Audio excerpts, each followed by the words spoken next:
Hello friends. तो स्वागत है आज की इस वीडियो में। तो आज की इस वीडियो में देखेंगे मनुष्य का पाचन तंत्र।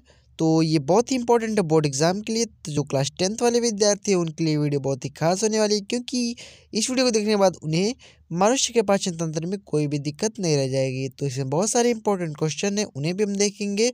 और ये जो कि आज हम समझेंगे कि जो कि मानव में डाइजेशन कैसे होता है, तो इसको भी हम समझ लेंगे। साथ में ही यहाँ पे हमारे क्वेश्चंस भी तैयार हो जाएंगे। तो इसके पहले अगर हमारे चैनल पर नए हैं तो सब्सक्राइब कर लीजिए और साथ में बेल आइकन को प्रेस कर दीजिएगा, क्योंकि इस वक्त हम बोर्ड एग्जाम से रिलेटेड वीडियोस लाते रहते हैं। तो चलिए देर न करते हुए वीडियो को स्टार्ट विदाउट बकवास। तो जो हमारा सबसे फर्स्ट पॉइंट है कि यहाँ पे मुख से हमारा शुरू होता है। तो कोई भी हम जो खाना खाते हैं वो सबसे पहले मुख से स्टार्ट करते हैं। उसके बाद हमारा ग्रस का जो आ जाता है, तो मतलब कि ग्रस नली। उसके बाद आमाशय, उसके बाद यकृत आ जाता है। उसके बाद क्षुद्रा मतलब कि छोटी आंत आता है, फिर बड़ी आंत और फिर गुदा द्वार।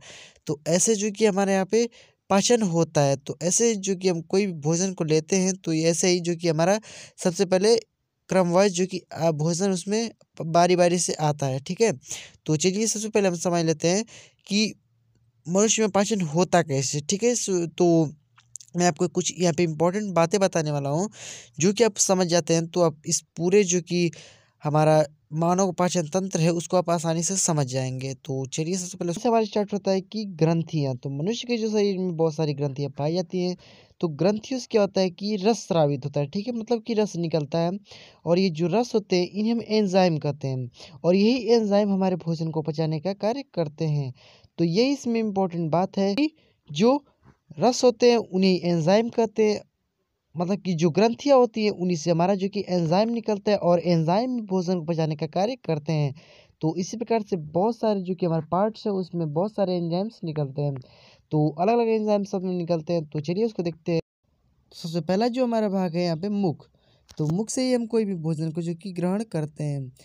तो मुख हमारा जो कि सबसे मेन पॉइंट होता है कोई भी भोजन को ग्रहण करने के लिए। तो मुख में क्या होता है कि टाइलिन, मतलब कि इसमें लार, जो कि मुख में हमारे लार निकलता है। और लार जो कि टाइलिन एंजाइम को जो कि स्रावित करता है। ठीक है, तो जो टाइलिन एंजाइम होते हैं वो हमारे स्टार्च का पाचन करते हैं। मतलब क्या है इसका कि माल्ट को माल्टोज में बदलने का कार्य करते हैं। तो यही हमारा जो कि मुख में कार्य होता है। तो अगला जो हमारा मेन पार्ट है उसको चलिए देखते हैं। तो अगला है हमारा कि ग्रास नली। ठीक है, तो यही जो हमारा दूसरा पार्ट है, ग्रास नली से भोजन आमाशय में प्रवेश करता है। ठीक है, तो ग्रास नली से जब हम मुख में ग्रहण करते हैं तो ये ग्रास नली से होते हुए मतलब धीरे धीरे ग्रास नली से जाता है और आमाशय में पहुंच जाता है। ठीक है, यहाँ पे एक एक बैग वहाँ पे जो कि आमाशय में नहीं पहुँचता है, मतलब कि धीरे धीरे सरकते हुए आराम से जो कि आमाशय में पहुँचता है। ठीक है, तो ये हो गया हमारा जो कि ग्रास नली का काम। ठीक है, तो अब चलते हैं आमाशय देखते हैं। ठीक है, आमाशय में क्या क्या होते हैं। तो आमाशय में क्या होता है कि इनकी दीवारों पर जठर ग्रंथि। ठीक है, तो इसमें जो जठर ग्रंथि होती है उससे जठर रस स्रावित होता है। ठीक है, इसे नेस्ट्रिक कहते हैं। ठीक है, इसे नेस्ट्रिक रस कहते हैं। तो ये हमारा 3 प्रकार का होता है। तो पहला जो कि हमारा एससीएल, ठीक है, और दूसरा है हमारा पेप्सिन, और तीसरा है रेनिन। तो जो हमारा पेप्सिन होता है, पेप्सिन जो कि प्रोटीन को पेप्टोन में कन्वर्ट करता है। ठीक है, पेप्सिन का यहाँ पे बहुत ही बड़ा जो कि भागीदारी है। तो ये हमारा पेप्सिन जो होता है वो प्रोटीन को पेप्टोन में कन्वर्ट करता है। ठीक है, तो ये हमारा जो कि इम्पोर्टेंट पॉइंट है, तो इसको आप याद रखिएगा। तो अब चलिए आगे देखते हैं। तो इसमें जो कि हमारे इंपॉर्टेंट जितने पार्ट है मैं उतना आपको बता देता हूँ, क्योंकि आप इसे आसानी से बोर्ड एग्जाम में लिख सकें। तो चलिए आगे देखते हैं। तो अगला जो कि हमारा आता है कि यकृत। तो यकृत क्या होता है इसके बारे में चलिए समझते हैं। तो यकृत जो कि पित्तरस, ठीक है, पित्तरस का स्रावण करता है। ठीक है, यकृत जो होता है हमारा वो पित्तरस का स्रावण करता है, मतलब कि पित्तरस को स्रावित करता है। तो पित्ताशय होता है, मतलब कि यकृत में पित्ताशय होता है, और पित्ताशय से हमारा पित्तरस जो कि निकलता है। तो ये जो कि खाने में विषैले पदार्थ होते हैं जीवाणुओं को नष्ट करता है। ठीक है, तो उन्हें नष्ट करने का कार्य करता है, क्योंकि कोई भी मान लीजिए अपशिष्ट पदार्थ होगा, मतलब कि खाने में मान लीजिए विषैला कोई पदार्थ आ गया, तो उसे अब हम उसे जो कि अगर नहीं नष्ट करते हैं तो हमारे शरीर में बहुत ही नुकसान पहुंचाएगा। तो इसीलिए यकृत का जो कि मेन पार्ट होता है कि पित्तरस, पित्तरस जो कि विषैले पदार्थ को नष्ट कर देता है, ताकि जो कि हमारे भोजन होते हैं वो हमारे शुद्ध रूप से जो कि हमारे पेट में जो कि हमारे ग्लूकोज को बना सके और आसानी से जो कि हमारे शरीर को शक्ति प्रदान कर सकें। ठीक है, तो ये जो कि हमारा यकृत भी बहुत ही इंपॉर्टेंट पार्ट है पित्तरस को श्रावण। तो अब चलिए नेक्स्ट जो कि हमारा उसको देखते हैं। तो चलिए,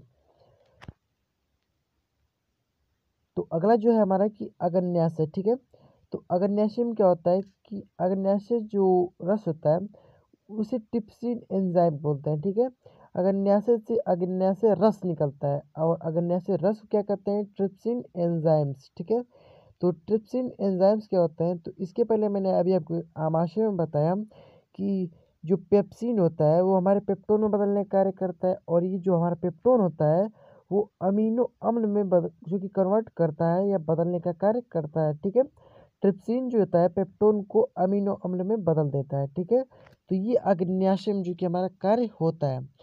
तो जो ट्रिप्सिन एंजाइम होता है वो पेप्टोन को अमीनो अम्ल में बदलने का कार्य करता है। ठीक है, तो ये हमारा जो कि इम्पोर्टेंट पॉइंट है कि पेप्टोन अमीनो अम्ल में बदलने का कार्य करता है। तो अब ये हो गया हमारा जो कि अग्न्याशय में हो गया।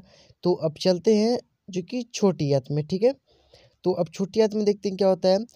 तो अग्न्याशय से होते हुए जो कि छोटी आंत में पहुँचता है, जो हमारा भोजन होता है वो अग्न्याशय से होते हुए छोटी आंत में पहुँचता है। ठीक है, तो छोटी आंत में क्या होता है कि छोटी आंत में जल और खनिज लवणों का अवशोषण होता है। ठीक है, तो इसमें जो जल होता है और जो खनिज लवण होते हैं, जो हमारे इंपॉर्टेंट भाग होते हैं, वो हमारे जो कि शरीर को प्रदान मतलब कि शरीर में जो कि घुल जाते हैं, और जो अपशिष्ट पदार्थ होते हैं वो फिर जो कि बड़ी आंत से होते हुए बाहर की ओर चले जाते हैं। ठीक है, तो छोटी आंत में क्या होता है, जल और खनिज लवणों का अवशोषण। ठीक है, तो ये हमारे इसमें मेन पॉइंट है कि छोटी आंत में क्या होता है। तो छोटी आंत जो होती है सबसे बड़ी, तो छोटी आंत में जो कि बहुत ही ज़्यादा समय तक जो कि भोजन रुका हुआ रहता है, और यहाँ पे जो कि सबसे लंबे समय तक, मतलब कि छोटी आंत, ये था हमारा छोटी आंत में। अब चलते हैं बड़ी आंत में। ठीक है, तो बड़ी आंत में क्या होता है कि छोटी आंत से होते हुए बड़ी आंत में पहुँचता है। ठीक है, छोटी आंत से होते हुए बड़ी आंत में पहुँचता है। तो जो हमारा भोजन होता है वो छोटी आंत से चलता है, अब बड़ी आंत में आ गया। ठीक है, तो बड़ी आंत में क्या होता है कि बड़ी आंत से एनस द्वारा एग्जिट हो जाता है, मतलब कि बड़ी आंत में होते हुए, और एनस होता है हमारा जो कि लास्ट, मतलब कि गुदा द्वार होता है।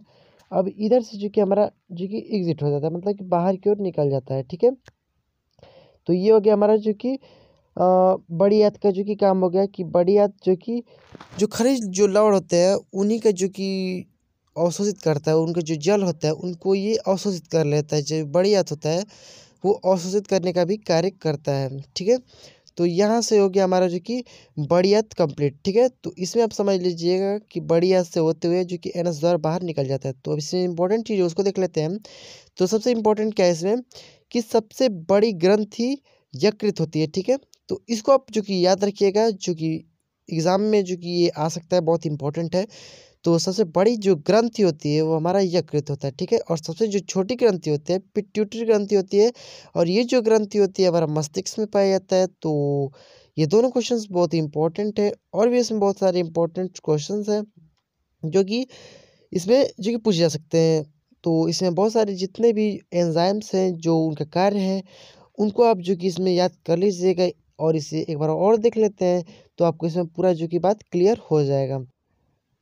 तो अब मान लीजिए कि आपसे ऐसे क्वेश्चन पूछ दे कि अग्न्याशय से कौन सा जो कि एंजाइम स्रावित होता है, तो यहाँ से जो कि स्रावित होता है ट्रिप्सिन। ठीक है, तो जो कि अग्न्याशय से क्या होता है कि ट्रिप्सिन एंजाइम जो कि स्रावित होता है।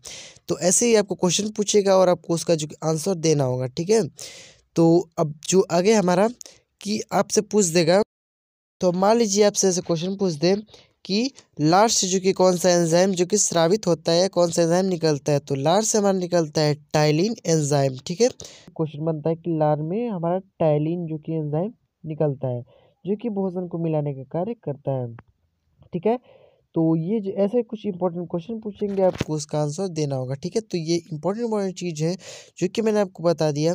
तो इसे आप जो कि एक बार और देख लेते हैं तो आपको पूरा जो कि क्लियर हो जाएगा।